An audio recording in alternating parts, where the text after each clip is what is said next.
Bonjour ou bonsoir, tout dépend de l'heure à laquelle vous nous recevez. Bienvenue dans votre émission Sans détour sur First Afrique TV. Engagé depuis 44 ans au service de l'inclusion des hommes et des femmes en difficulté, le groupe Vitamine T est leader de l'insertion par l'économie en France. Il développe des activités économiques locales innovantes avec 5500 collaborateurs et 2800 personnes accompagnées. Le groupe est aussi installé au Bénin depuis quelques années et mène des activités à fort impact socio-économique sans tambour ni trompette. Il fait partie des entreprises, ou du moins du groupe d'entreprises qui accompagne le président Emmanuel Macron dans sa visite au Bénin. À l'œuvre, André Dupont, président du groupe Vitamine T. Monsieur Dupont, bonjour. Bonjour, cher monsieur. Merci d'avoir accepté notre invitation. Avec lui, dans cette émission Bienvenue du matin, directeur financier du groupe Vitamine C. Bonjour. Merci également d'avoir répondu à notre appel. Bonjour, Jacob. Monsieur Dupont, dites-nous, le groupe Vitamine C, comment est-il né? Pourquoi? Et de quoi s'agit-il? Alors, nous sommes en 1978, vous l'avez dit, il y a 44 ans, et Pierre de Saint-Ignon, le fondateur, qui malheureusement a disparu aujourd'hui, paix à son âme, a eu la bonne idée, alors que nous étions tous éducateurs dans la rue pour nous occuper de jeunes en difficulté, il a eu la bonne idée, et je l'ai rejoint très vite dans cette aventure, de créer des emplois pour des jeunes qui étaient en difficulté, qui avaient été séparés de leur famille, qui avaient connu de gros traumatismes. Et à l'époque, dans notre pays, en France, et notamment dans le Nord, à Lille, le chômage commençait à faire de gros ravages. Alors, monsieur Diomatin, quels sont les domaines d'intervention du groupe Vitamine T? Alors, Vitamine T, comme vous l'avez dit tout à l'heure, c'est 28 entreprises en tout, organisées en 4 pôles d'activité. Donc, on a un pôle industriel économie circulaire, où on traite toutes sortes de déchets à partir des produits qui sont récupérés dans la déchetterie, par exemple, l'électroménager. On traite aussi le bois, on traite aussi les véhicules en usage, mais aussi, on est aussi une entreprise qui travaille sur la mise sur le marché du matériel de seconde main. Voilà, donc c'est notre pôle industrie en recyclage. On a un deuxième pôle d'activité que nous appelons le pôle service. C'est toutes sortes de services envers les entreprises. Ça part du nettoyage des bureaux jusqu'à l'entretien des espaces verts, en passant par la médiation dans la métro, la sécurité également, et puis j'en passe. Beaucoup d'activités donc au service pour répondre aux besoins des entreprises. Ensuite, nous avons un troisième pôle d'activité qui est le pôle alimentation saine et durable. Où là, nous sommes sur des métiers de bouche, clairement. Donc, on a des fermes dans lesquelles nous cultivons des produits qui sont transformés dans nos laboratoires. On en sort des soupes, des tartinades, des houmous, tout ce qu'on peut utiliser quand on reçoit de belles personnes chez soi. Et ensuite, on a un quatrième pôle d'activité où là, on travaille un peu les richesses humaines, c'est-à-dire on va travailler sur les compétences des gens que nous accompagnons. Ça peut partir d'un programme financé par l'État, l'Europe ou les collectivités locales, jusqu'à l'intérim, où nous déployons auprès des entreprises nos salariés qui sont en parcours pour répondre aussi aux obligations des entreprises qui répondent aux appels d'offres de l'État. Voilà un peu, grosso modo, les activités dans lesquelles le groupe aujourd'hui prospère et on espère pouvoir aussi transposer tout cela au Bénin. Alors, Monsieur Dupont, bienvenue du matin vient de le souligner, le groupe Vitamine T, c'est 28 filiales avec des programmes d'accompagnement et de formation. Quel est le niveau d'impact socio-économique aujourd'hui de votre groupe? Alors, c'est un groupe qui a beaucoup grossi, ou je dirais plutôt beaucoup grandir. Il faut savoir grandir sans grossir, comme je dis souvent à mes collaborateurs, parce que vous l'avez dit tout à l'heure, aujourd'hui, nous comptons à peu près 8000 personnes pour un chiffre d'affaires d'un peu plus de 100 millions d'euros. Je crois même qu'on approche les 120 millions d'euros cette année de chiffre d'affaires. Pour une entreprise comme la nôtre, qui est une entreprise à impact social, c'est-à-dire qu'elle est à la fois une entreprise privée, elle n'appartient ni à l'État français, ni à des actionnaires privés, ni à des familles, Et en même temps, cette entreprise, elle a décidé d'avoir un impact auprès de personnes en difficulté. Mais ça n'est pas parce qu'on s'occupe de gens en difficulté qu'on doit leur proposer de l'amateurisme. Nous avons toujours voulu hisser très haut la performance économique et l'innovation technologique. Donc notre impact, il concerne à peu près 8000 personnes cette année. Nous sommes essentiellement installés dans le grand nord de la France, en Île-de-France, et aussi à la frontière belge, dans le grand est de la France. C'est un impact important, j'en suis conscient, tout en étant modeste, compte tenu du travail qu'il reste à faire, puisque cet impact, il a deux sens. D'abord, il permet, et pour moi c'est l'essentiel de ma vie et de mon rôle de président depuis près de 40 ans, il consiste à permettre à des hommes et des femmes qui connaissent des difficultés de tous ordres, parfois des difficultés lourdes, des accidents de la vie, et notamment des jeunes auxquels je suis très sensible compte tenu de ma génération, dont les parents étaient déjà au chômage, parce qu'ils n'ont jamais travaillé et ils ne sont pas formés, de leur permettre, cher monsieur, de se remettre debout et de retrouver leur dignité et de grandir eux-mêmes avec leur propre destinée. Parce que je ne connais pas mieux que le travail pour redonner à l'homme et la femme sa dignité, sa confiance en soi et surtout son salaire. Et notre deuxième impact, il est de plus en plus écologique, puisque mon ami Bienvenu l'a dit tout à l'heure, beaucoup de notre activité est aujourd'hui concentrée sur le problème de la gestion des déchets, et notamment les déchets électroniques, dont nous avons fait une usine qui est leader en France. Et notre impact écologique pour reconditionner des produits électroménagers, pour réparer des véhicules, pour faire attention au bilan carbone est de plus en plus important. Il y a donc un impact humain, il est évidemment essentiel parce qu'il y a chez moi deux fois qu'en l'homme, mais il y a aussi un impact sur la planète. Bienvenue de matin. En Afrique, le Bénin a été l'un de vos premiers choix, si je peux me le permettre. Quelles ont été les motivations?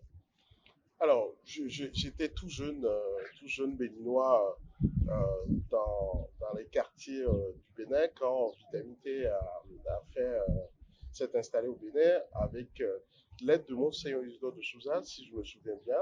C'est André qui a été à l'initiative dans le temps. Et donc, la première initiative, si je peux de ce que j'ai pu comprendre, j'ai appris, c'est Envie Bénin. Quand on dit Envie Bénin, ça parle à beaucoup de gens, beaucoup de personnes, dans les années 80 jusqu'à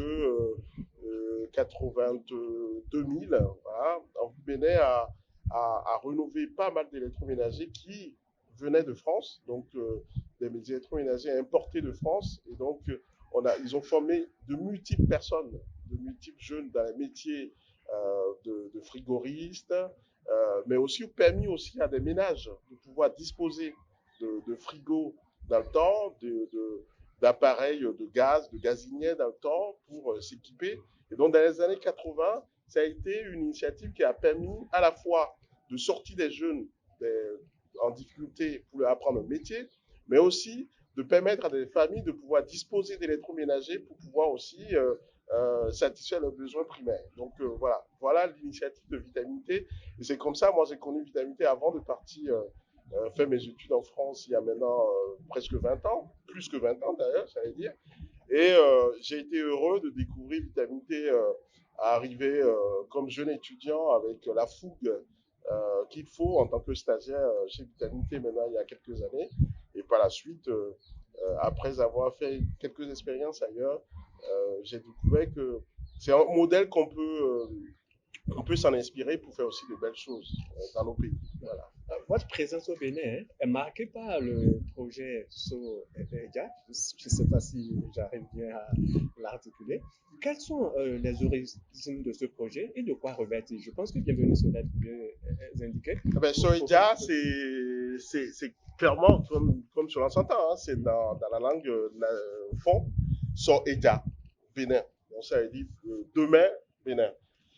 C'est un peu, Soeja, c'est un peu s'inspirer de ce qui se fait chez Vitamité en France, mais copier ce qui se fait sans forcément transposer, c'est-à-dire c'est plutôt le contraire, transposer ce qui se fait de l'autre côté sans forcément copier exactement.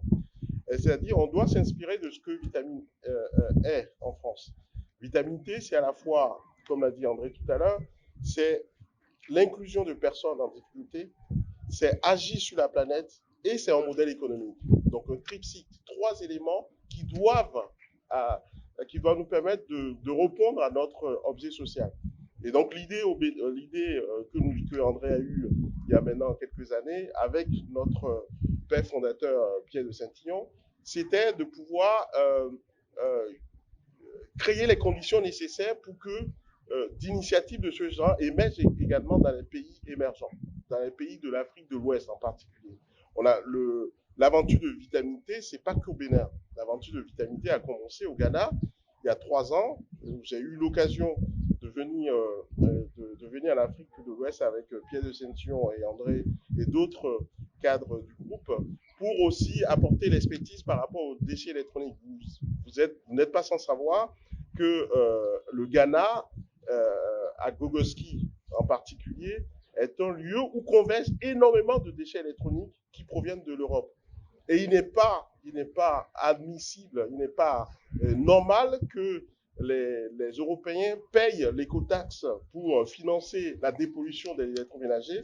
Et ces électroménagers arrivent dans le golfe du Guinée et polluent complètement et avec des effets dévastatrices sur l'environnement et sur les humains.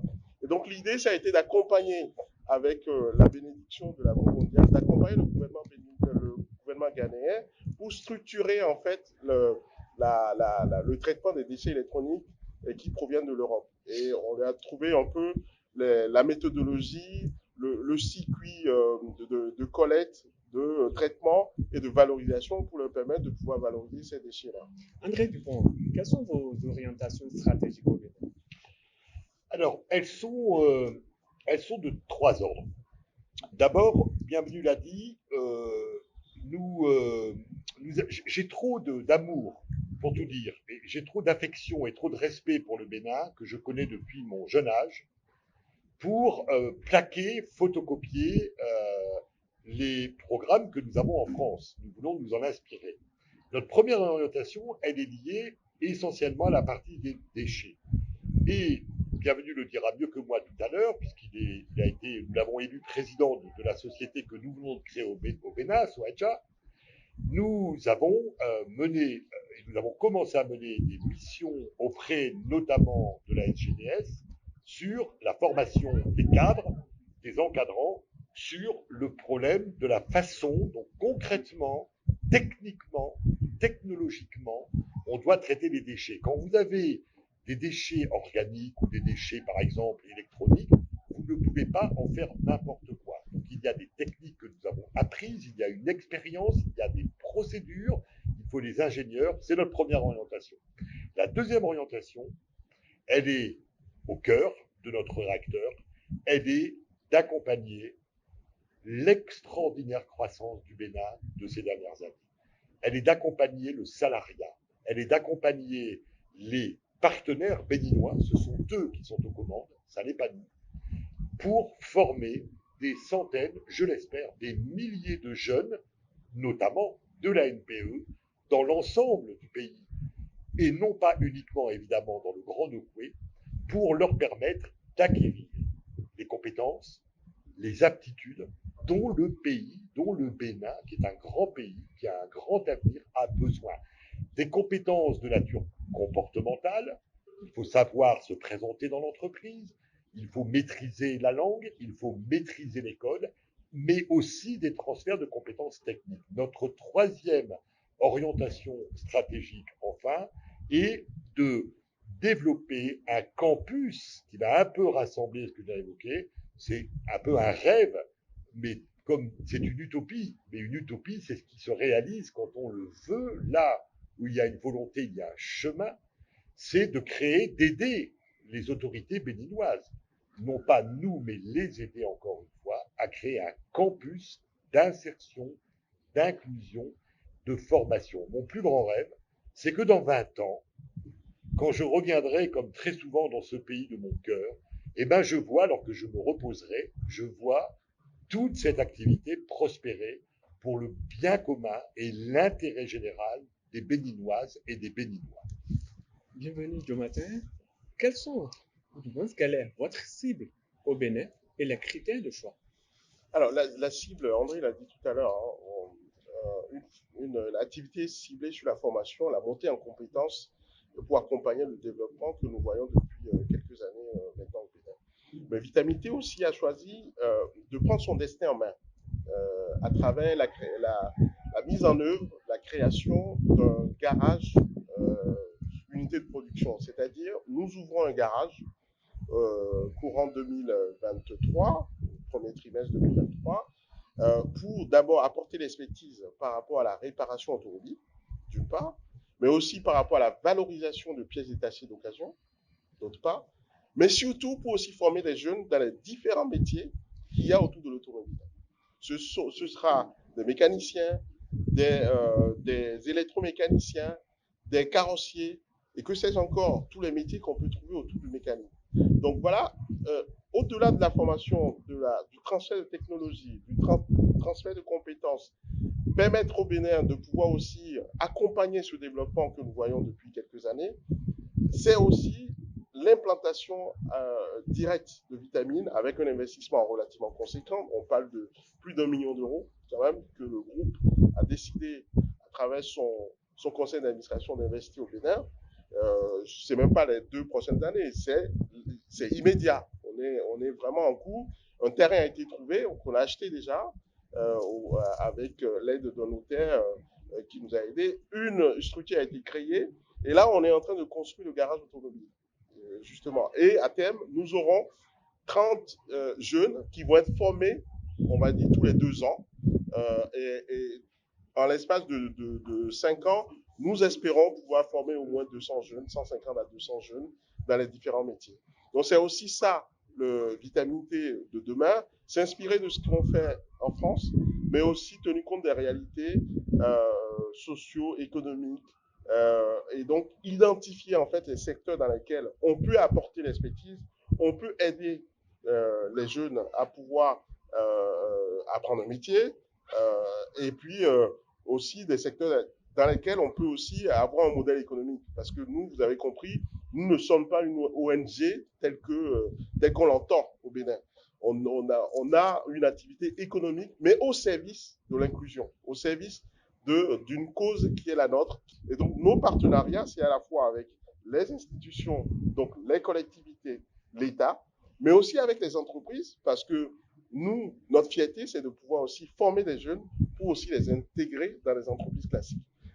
Pour illustrer un peu ce que je dis, je parlerai d'un partenariat avec Midas que nous avons signé il y a déjà quelques mois pour que des jeunes soient formés dans notre garage, mais ensuite qu'on puisse les aider à aller trouver un contrat auprès de Midas, un contrat CDI comme salarié bien performant pour continuer leur vie. Donc voilà, notre cible, c'est les jeunes, notre cible, c'est la classe moyenne béninoise qui a aujourd'hui des véhicules un peu partout. La cible, c'est aussi être la caution j'allais dire, morale par rapport à cette action du gouvernement qui veut que le Béninois s'en sorte de lui-même. Et donc, nous, on va créer les conditions pour que les jeunes puissent aussi s'en sortir. Est-ce que les jeunes dont vous parlez, vous tenez compte d'un niveau d'études ou d'une spécialité? Alors, nous ciblons essentiellement les jeunes entre 16 et 25 ans. Parce qu'on sait que la notion de jeune, elle est aussi large. Mais ce qui va faire qu'on va pouvoir sélectionner un jeune pour entrer dans nos programmes, c'est ses conditions à l'entrée. Un jeune qui a déjà un comptable qui est déjà installé et qui a son diplôme de comptable, il sera peut-être embauché chez nous comme salarié, comme un salarié en CDI. Mais ce n'est pas la cible principale. En tout cas, les salariés qui seront accompagnés. Pas forcément besoin de qualification. Pas besoin de qualification. Merci. Voilà. Je vais très rapidement repartir chez Monsieur Dupont. Bienvenue. Non, Monsieur Dupont, bien sûr. Votre groupe fait partie du groupe d'entreprises qui accompagne le président français Emmanuel Macron pour sa visite au Bénin ce mercredi. Comment avez-vous pu gagner cette confiance? Alors, écoutez, en vérité, le président connaît Vitamine T. Et notamment, nous avons, lui et moi, échangé assez souvent sur notre activité quand il était ministre de l'économie. À l'époque, il ne savait pas lui-même qu'il serait candidat et élu et réélu. Et donc, il y a une connaissance réciproque et sur la forme. Sur le fond, le gouvernement français et son actuel Premier ministre sont très attachés à des activités comme la nôtre parce que nous sommes à la fois dans l'économie, vous l'avez bien compris, de marché, donc nous allons payer des impôts, nous allons générer de la richesse, et à la fois nous avons un impact social et écologique.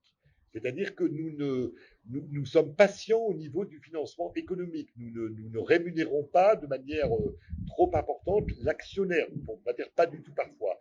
Et donc c'est comme ça que je crois que la confiance a été gagnée, mais au final, la, la vraie confiance qui nous honore, à l'occasion notamment de cette invitation de la présidence pour cette délégation mercredi, c'est le résultat. Je pense que le président français, il a la culture du résultat.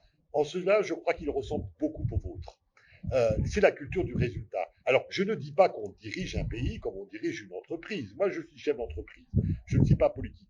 Mais tout de même, il est bon, quand on est en politique et qu'on est en charge, comme notre président qui vient d'être élu d'un peuple, d'un pays, de son destin, il est bon parfois, selon moi, par expérience, de s'inspirer de l'expérience des entreprises. On peut vouloir le bien du peuple, pas contre lui, mais on peut aussi accélérer le progrès technique, technologique, intellectuel, et c'est cette confiance-là, moi, qui m'honore, parce que le président français sait combien nous avons de bons résultats. Alors, la question qui s'ensuit est valable pour vous deux, mais je vais enchaîner en même temps avec M. Dupont avant de revenir à Bienvenue. Quelles sont vos attentes vis-à-vis du chef de l'État français au Bénin vis-à-vis de notre, excusez-moi, vis-à-vis de notre entreprise, pas d'attente particulière. Nous sommes, vous l'avez dit, nous sommes un peu partisans du pour vivre heureux, vivons cachés. C'est-à-dire que nous ne voulons pas, même si c'est une occasion particulière et exceptionnelle, nous ne cherchons pas à faire, j'allais dire, de la publicité sur notre activité. D'abord, j'aime trop le pays, le Bénin, pour faire cela, pour respecter les gens. Et je pense que les bonnes choses, elles ne font pas de bruit. On dit souvent en France, chez les philosophes, le bien ne fait pas de bruit et le bruit ne fait pas de bien. Je suis un adepte de cela. En revanche, je suis, comme citoyen français, comme chef d'entreprise sociale, je suis très heureux que le président français revienne en Afrique à l'occasion du début de son second quinquennat, puisque la dernière visite d'un président, c'était François Hollande en 2015, si mes souvenirs sont bons. Et je pense que, pour tout vous dire, avec ma vérité de citoyen, sans prétention, je pense qu'il est temps de renouer de nouvelles relations entre la France et notamment le Bénin sous une forme encore plus moderne. Les Béninois n'ont plus besoin, c'est ma conviction profonde de 40 ans de Bénin, les Béninois n'ont plus besoin de la France spontanément pour prendre leurs décisions, comme toute l'Afrique. Et donc du coup, ce que j'attends moi de cette, comme citoyen, Jean-Philippe l'a promis, ce que j'attends du président, si je puis dire, avec respect, c'est très rapidement, c'est effectivement qu'on renforce l'aide au pays, mais de manière absolument autonome pour celui-ci. Bienvenue, très rapidement, en une minute ou plus, vos attentes vis-à-vis de la visite d'Emmanuel Macron, puisque votre entreprise ou votre groupe fait partie de la délégation présidentielle. Très rapidement.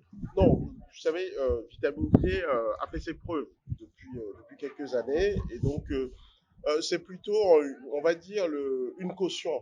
Le fait d'être invité à cette rencontre, à cette visite du président Macron, c'est une caution pour nous par rapport aussi aux autorités béninoises qui, parfois, quand on commence à discuter, se disent c'est quoi cet ovni de Vitamine T Ils disent qu'ils sont entreprises, ils disent qu'ils veulent s'occuper des gens, ils disent qu'on ne veut pas de bénéfices.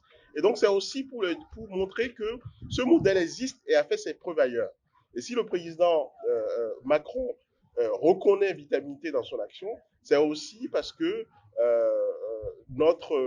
la preuve de l'efficacité de Vitamine T est prouvée. Et donc, cette invitation confirme en fait l'objet Vitamine T et donne une caution à la vision André Dupont et certains pères de vitamine T ont eu quelques années pour aussi permettre à des entreprises installées ici au Bénin de pouvoir prospérer. Voilà. Très rapidement, votre mot de fin. Mot de fin, c'est que c'est toujours une émotion renouvelée d'être ici au Bénin. Vous aurez compris, moi je suis à la fois ému par ce que je fais au quotidien chez Vitamine T, mais aussi il y a une certaine envie de pouvoir aussi s'inspirer, de pouvoir aussi servir de creuser, voilà, pour aussi permettre à ce que le pays avance, qu'on continue aussi à développer un certain nombre de choses. Il y a énormément de choses à faire. Chacun à son niveau doit apporter son expertise pour que ce pays continue à avancer. Et donc, mon vœu le plus pieux, c'est qu'on puisse continuer à travailler dans ce sens. André Dupont, votre mot de fin, rapidement. Que vive et que prospère le Bénin et son peuple. Monsieur Dupont, Monsieur Diomatin, merci pour la disponibilité. Merci à vous également, chers téléspectateurs. C'est tout pour le numéro de 100 détours de ce jour. Portez-vous bien.